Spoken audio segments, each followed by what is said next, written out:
नमस्कार, कर्म विवेक में आपका स्वागत है। आइए जानते हैं आज की बड़ी खबर। नागपुर के जैताला स्थित स्वावलंबी मतिमंद निवासी स्कूल में विशेष आवश्यकता वाले बच्चों की सुरक्षा और भविष्य के साथ खिलवाड़ का मामला सामने आया है। 100% सरकारी अनुदान मिलने के बावजूद स्कूल प्रशासन बच्चों को स्वच्छ पानी, गुणवत्तापूर्ण भोजन और पर्याप्त आवास जैसी बुनियादी सुविधाएं देने में पूरी तरह विफल रहा है। आरोप है कि संस्था सरकारी निधि का गबन करने के लिए कागजों पर छात्रों की फर्जी संख्या 50 दिखा रही है, जबकि वास्तविकता में यहाँ केवल 20 से 25 बच्चे ही मौजूद हैं। रामटेक की हालिया विषबाधा की घटना के बाद ही यहाँ के भोजन की खराब गुणवत्ता चिंता का विषय बन गई। जिला परिषद और समाज कल्याण विभाग के अधिकारियों द्वारा इस बदहाली को नजरअंदाज करना प्रशासनिक मिलीभगत की ओर इशारा करता है, जिसके चलते अब दोषी संस्थान और लापरवाह अधिकारियों पर सख्त कार्रवाई की मांग की जा रही है। परंतु ग्रँट दिल्याच्या नंतर पण शासनाने 3 वर्ष पद्मान्यता दिलेली नाही आणि त्याच्यानंतर मग जेव्हा पद्मान्यता मिळाली, पद्मान्यता दिल्यानंतर पण 50%च पद्मान्यता मिळाली। ते कर्मचाऱ्यांना वेतन 50% होतं आणि संस्थेला 100% परिपोषण होतं। मला हे सांगा की तुम्ही 15 वर्षापासून काम करत आहे, तुमच्याकडे केअरटेकरचं काम आहे। केअरटेकरचं काम असल्यानंतर आपण या संस्थेमध्ये जेव्हा काय भांडणं आणि किती रुपयाचा घोळ झालेला आहे असं तुमचं म्हणणं आहे?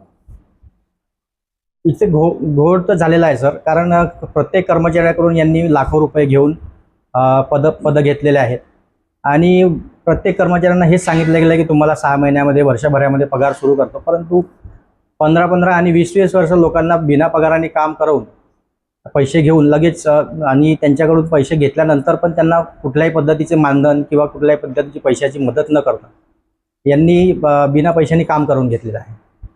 त्यांचा आरोप आहे की तुम्ही तुमच्याकडून त्यांनी व्याजाने पैसे घेतले आणि तुम्ही सर्व व्याज आणि चक्रवाढ व्याज मिळून त्यांच्याकडून 22 लाख रुपये उकळले, काय कराय? सर 22 लाख रुपये घेतले आहे, हे जरी सत्यता असली तरी पण हे काही असं उघड नाही आहे ते, आणि ते आमच्या दोघांच्या संगनमताने झालेला व्यवहार आहे। तो व्यवहार त्यांना पण माहिती आहे, मला पण माहिती आहे। मी काही उगाच त्यांच्यावर आरोप करत नाही आहे। जर त्यांना जर वाटत असेल की मी आरोप केले तर त्यांनी ते सिद्ध करावं, कारण त्याचे माझ्याकडे पुरावे आहेत। त्यांनी मला हमीपत्र दिलेले आहेत लिखित, मी किती पैसे त्यांना दिले, मला ते कितीदा त्यांनी हमीपत्र बदलवून दिले।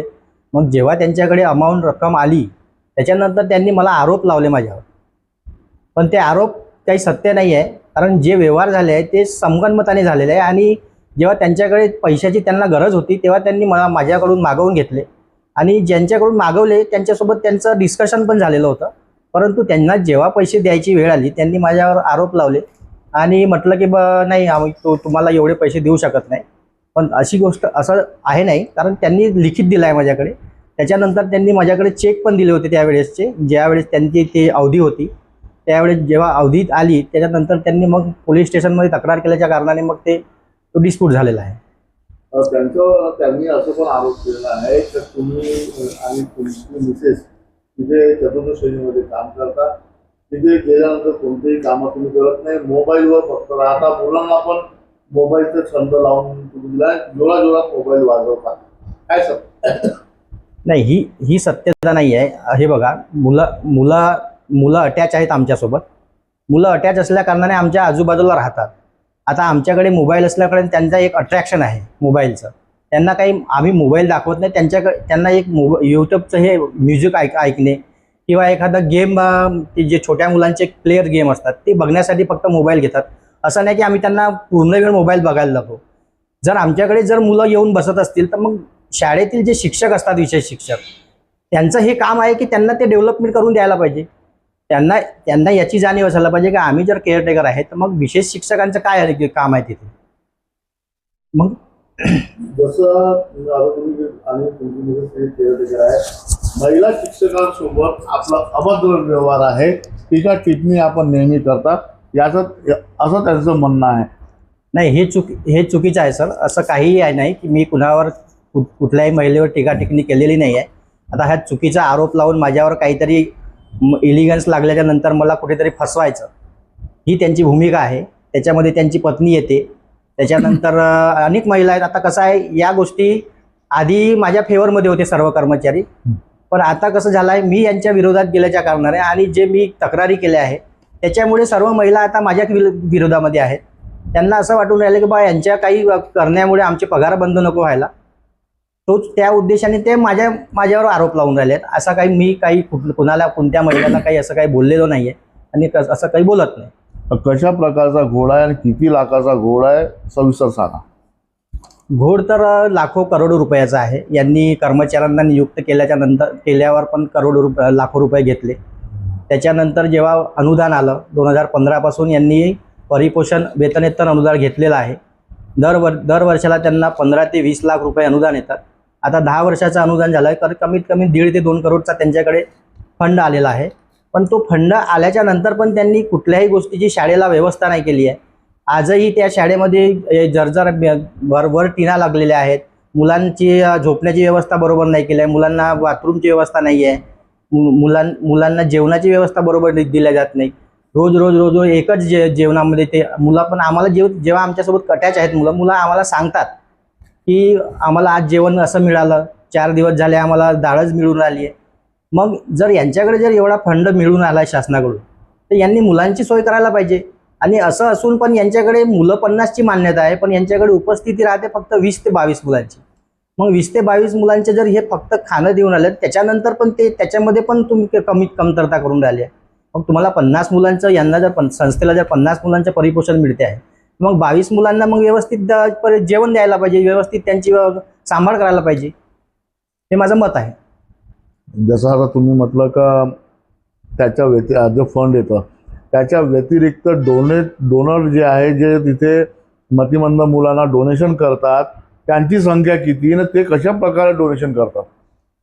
आता याची मला मुतंबूत माहिती नाही आहे की डोनेशन कोण देतात, पण डोनेशन येते. दर महिन्याला कमीत कमी 10 ते 15 लोक डोनेशन देतात. त्यांच्याकडून धान्य येते, गव्हाचे बोरे येतात, तांदळाचे बोरे येतात, तेलाचे पिपे येतात. असे कुणी किराण्याचं सामान देतात, कुणी त्या दिवशी जेवण देतात. म्हणजे अशा प्रकारे त्यांना डोनेशन मिळते. पण असं मला एवढं नेमकं माहिती नाही की किती डोनेशन म्हणजे किती डोनर आहेत. पण यांच्याकडे डोनर येतात आणि डोनर येत असल्या कारणाने यांच्याकडे ह्या जे यांना खर्च लागतो तो खर्च कमी होतो. आता तुम्ही शुभचिंतक, मुलांचे शुभचिंतक बनवून तुम्ही हे सर्व बातमी प्रसारित करत आहे. यानंतर त्या मुलांच्या मागे आणि तुमच्या शाळेच्या मागे तुमचं काय उद्देश आहे की मुलांचं खरंच भविष्य चांगलं झालं पाहिजे किंवा आपली मागणी काय? माझी मागणी हीच आहे की संस्था जर मुलांचे जे 2500 रुपये दर प्रत्येक मुलावर घेऊन आले, तर प्रत्येक मुलावर जर 2500 रुपये घेतल्याच्या नंतर जर त्यांना सुविधा देत नाही आहे तर मग ही संस्थापक हे फंड घेण्याचा अधिकार काय आहे त्यांना? आणि अधिकार असल्याच्या नंतर त्यांची जे मागणी आहे विद्यार्थ्यांची त्या मागण्या पूर्ण नाही होत.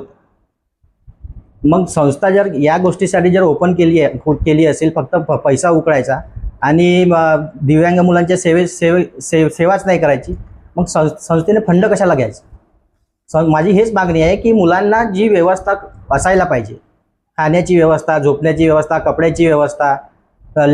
ऐसे ही अपडेट जानने के लिए देखते रहिए कर्मा वीरे. नमस्कार.